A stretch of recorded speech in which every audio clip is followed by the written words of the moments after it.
What's up, everyone, and welcome to the Always Listen to Mo tribe. And in this video, I'm going to cover retargeting or the basics of retargeting. So, there are multiple ways we can retarget on Facebook. There are multiple ways that we can create custom audiences, and there are multiple ways to use these custom audiences. Now, the number one way usually is retargeting. There is also building custom audiences to build lookalike audiences based on them. But let's just stick to retargeting for today. So the first way to create a retargeting custom audience is creating it out of a customer file. Now, I know uploading emails and like every now and then it's hectic and it's boring and it's just a job that is a waste of time. So in my case, I use SyncSumo. There is, there are a couple of them. Softwares like SyncSumo, I honestly don't recall any of their names. So I think there is a CRM to something, and there is Bridge Leads, and there is SyncSumo, and there are other softwares. I just use SyncSumo, and they're totally fine. So what does SyncSumo do is basically they will sync your email list with your custom audience on whatever base time you want. So you can put it like every week, every day, every 2 hours, every 6 hours, every 12 hours, every 24 hours, up to you. And it will basically just add those leads to your custom audience, which is kind of amazing, especially if you're doing retargeting to partials, so to card abandonments and to people who sign up for like your pop-up, or say if you're doing a lead gen campaign, etc. So SyncSumo plus email list. Now, mainly, honestly, I use SyncSumo with my buyers because I do a lot of things with them. So number one is I retarget people who bought with another product. So let's say people who bought like a t-shirt, I will retarget them, let's say, with another t-shirt or a hat or a legging or whatever, or a canvas or whatever it is that I can sell it to them in the same niche and it's a complementary product. I would retarget them with that. Also, I would retarget people who unsubscribed to subscribe again. Now, you do run a lead gen, you should, if you're not running any lead gen campaigns, because they're like super cheap and they will generate customers almost for free. Like, you will be building your list for free if you monetize your thank you page.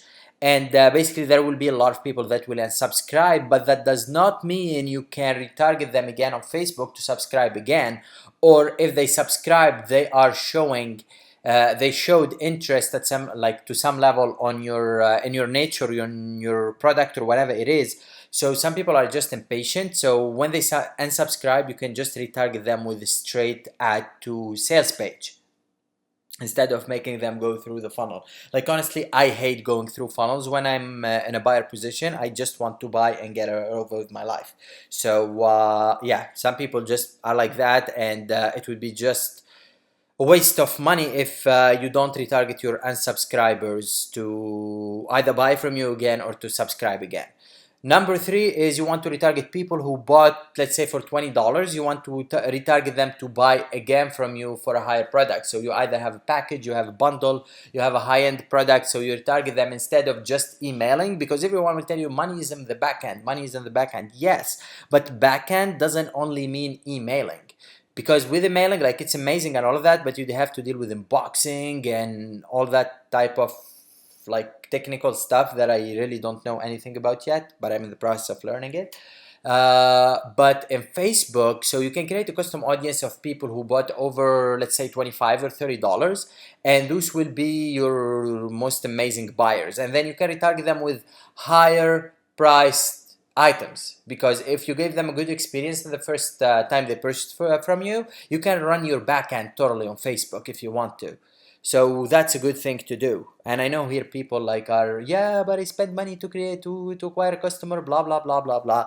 You don't need really to worry about that. Just spend money to make more money, and basically they know you, so you don't have to establish that trust again, and you have to establish all of that stuff.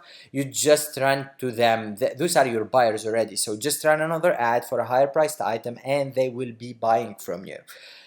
Number four is, and we have been doing this like for what?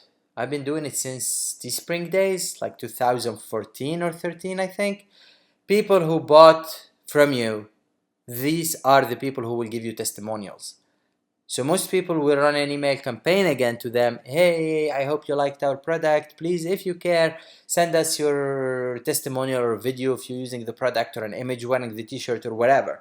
Well, you can run the same thing on Facebook. So again, think of Facebook as a medium of communication with your buyers, not just a medium of getting new buyers. Like those buyers that they bought from you, they are still on Facebook. So it would be a very, very good idea for you to leverage that. They're on Facebook. You can kind of corner them in a custom audience, so use them on any way, shape, or form you like. And I will tell you another way to use them for retargeting new buyers and stuff like that. So stay tuned for that. But for now, again, think of Facebook as a medium of communication, not just a medium to sell stuff.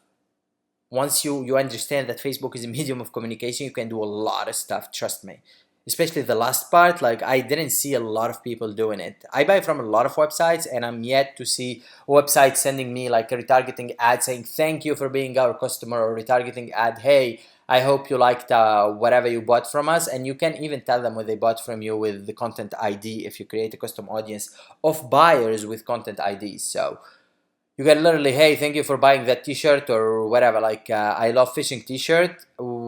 If you don't mind, we are a small business and we would love to feature you on our website. And people love to be featured on a website. That's like instant celebrity status for them.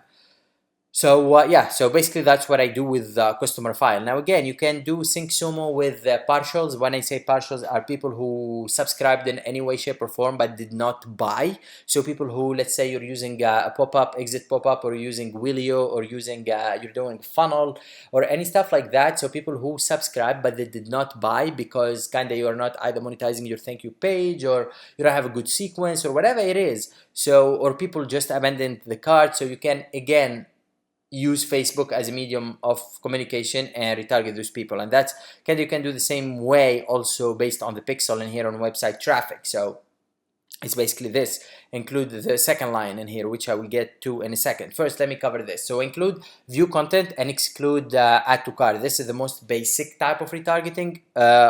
Full disclosure, I hate DPA right now. It's just not working. I'm using what we call old school retargeting. So basically retarget one product at a time with a static ad. So either it's a video or an image. I don't use the dynamic product catalog or whatever they call it now. So yeah, it just straight up doesn't work for me. So I stick to the old school retargeting. So basically, you want to retarget people who viewed content but did not add to cart. And here you need to figure out why they did not add to cart. And once you figure that out, you can address that in your product copy. So figure out why you're not adding to cart to address those concerns: security, product quality, FAQ, contact us. You can even retarget them with a messenger ad. So you use ManyChat or whatever chat bot you can use. Hey, if you have any concerns, please send us, like, click here to send us a message, and we will be happy to chat about it. And then it's just you start a conversation. The moment you start a conversation with your customers, you can close them a lot easier. So that's a very good way, honestly, to cover your cart abandonment. Well, in this case, it's not even a cart abandonment, it's just bounce traffic. So traffic who comes to your website, see your landing page, see your product page, and they just quit. They just thank you, goodbye. So that's a click that you paid for, and you want these people to buy. And these guys, I will show you later a screenshot, they are buying. So don't just focus on people who add to cart, but because there is that buying intent. Just focus also on people who visit your website, because if they click to go to your website, it's not that they are not interested in the item. It may be the price. It may be like a security concern. Your site doesn't look trustworthy. It may be you have some, I don't know, typo mistakes in your landing page. It may be your logo. It may be your load time. Whatever it is, you need to address those concerns. So that's that. Now, earlier I talked about SyncSumo with partials. It's kind of the same thing as this, but this you do it based on the pixel or on the URL. So include add to cart and exclude purchase. So now you have all the people who added to cart but they did not purchase. In most cases, people who add to cart they do not purchase, They either like they just left for, usually honestly it's for offline reasons, like their phone ring, or I don't know, their kid doing something, or they're just busy, or they will come back to it later. I do that a lot. I open websites and I will read it later. That's when I record videos. You see, like I have 25,000 tabs open. So a lot of people do that, and then you need to remind them, you need to retarget them with a crafted message to them. So thank you for adding to cart. Hey, how can I help you? Thank you for adding to cart. We are giving you, or whatever. Like Billy is keeping your product for the next 48 hours, and we're giving you 10% discount, etc. And you can here you can do what we call sequential retargeting. So you can do an evergreen funnel within Facebook. So people who added to cart in the past 48 hours, and then you exclude the rest. I think I need to do like another whole video about sequential retargeting. So you retarget people on the first day, let's say you retarget them with just, hey, we have 48 hours left, then 24 hours left, and then you can do 12 hours with a discount code, or 12 hours with free shipping. And you can, like, if you just sit down and take piece of pen and paper and write it down, you will figure out how to do sequential retargeting and evergreen sequential retargeting on Facebook, which is really amazing. And you can run it like forever, as long as that product is working, obviously. So sequential retargeting is something really that you should be doing. It would save you a ton of money, and the return on investment is amazing on it. So there is that. Now we do have engagement on Facebook, with they added recently. When I say recently, like what, couple of weeks ago. So and we're crashing with this. So basically, I do everything and anything. A lot of them overlap, and I honestly just don't care because it just works. So we do video, and we exclude buyers almost everywhere. So we do video. People who watch the video, whatever length of the video, we retarget them with an ad. Page engagement, so people who engaged with the page in any way, shape, or form. Page visitors, people who visited the page whether they liked it or not. People who clicked on the CTA on those video link ads. You know, you do a video ad with the shop now button, and people who click on that shop now button, they convert like crazy. Message people who message the page, and people who saved the post or saved the page. So whatever post they saved or page they saved, we retarget them. Now in here, I do honestly like to add my buyers. I just exclude them. So what you do is you create an ad set, and then let's say you do page engagement, people who engaged with your page, and then you exclude your buyer. And then what you do is you run a PPE ad to your buyers to the same post. So what will happen, this conversion ad will go to people who did not buy, but then you will have the PPE ad pushing the same post to the buyers, just for the sake of them coming and commenting, hey, I bought this and I love it, I received this, I received mine fast, I love the customer support. So they give you that social proof on your ads. Let me repeat that again. So a WC ad going to these guys to sell them, and then a PPE ad promoting the same video, the same post, the same image to your buyers that you previously excluded them in the WC ad. So a PPE ad to these buyers linking to the same post, again for the sake of social proof. You can run it like at $2-3 a day, it doesn't really matter as long as you're getting comments. So the whole goal of that PPE is to get the social proof, to make these guys feel at ease. Okay, there is someone else who bought from them and they love them. They must be doing something right? So that's the whole idea of retargeting. Now, a couple of important notes. I don't know why I wrote important notes, but those kind of changed the game for us. So that's probably why I wrote important. But anyways, so split your targeting placement. So do mobile, do desktop, do audience network, do instant article, and do right hand side. I have been ignoring right hand side for so long, and I honestly, like, I regret it so much. I will show you a screenshot of how right hand side is performing. So but it's amazing, it's converting. So are audience network and instant articles.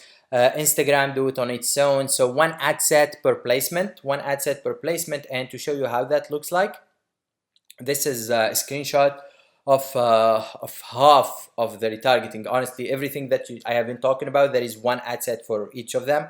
So in here you can see fan page visitors, no purchase on the right hand side, and then all of these, by the way, RHS, RHS. I'm running out of breath here. Hold on a sec. So RHS, fan page visitors, no purchase. This is for what, for the past 2 days. It's not spending much for some reason. For some reason, I'm not getting my all my right hand side ads to spend, and it may be the audience is just way too small. So my fan page visitors, so these are people who only visited the fan page, they did not even like it, or they may like it, but they're not the people. Honestly, I don't think they like the page, because this page in particular, it doesn't have a lot of likes. But again, I spent like $32 to generate $251 in 2 days. I won't say no to that. That's 7.8 return on ads.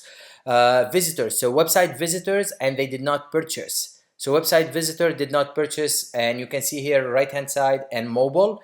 Right hand side is converting better, almost the same numbers, to be honest with you. So that's an extra $1,000 in sales in 2 days, or $900. I spent only $200 between the two. Visitors no purchase on audience network and instant articles on desktop. So even those, like you can see here, this is desktop. And the last one is mobile. So I split them up just for the sake of pushing more traffic towards my retargeting. So I split every placement, as you can see, depends on the audience, and then I split it every way. Like I split every placement, and that's how I can push like more money than I would be doing if I place them all together. So yeah, and then I put my my budgets for retargeting at like $20, $30, depends on how much traffic I'm pushing on the front end. And it won't spend all the money, honestly, if you don't have a big audience like this case. So all of these started together, and you can see some of them are spending 107, 117, 66, 32. So it depends on the audience, on that placement and audience. It depends on the size of the audience, sorry, of that placement and the audience itself. So yeah, so that's pretty much how we do retargeting. We try to spend as much money as we can on it, because it's warm traffic, it's not dead cold traffic, and it does convert. It really does convert. I hope you guys like the video. I don't know where I will be posting this video. I think it will be on the Facebook group until I finish the membership website, so we can have all our videos in one place. Hope you guys enjoyed the video. If you liked it, invite your friends to the group. We're trying to build a very good tribe in here. And yeah, see you inside the tribe. Thank you, and always listen to Mo.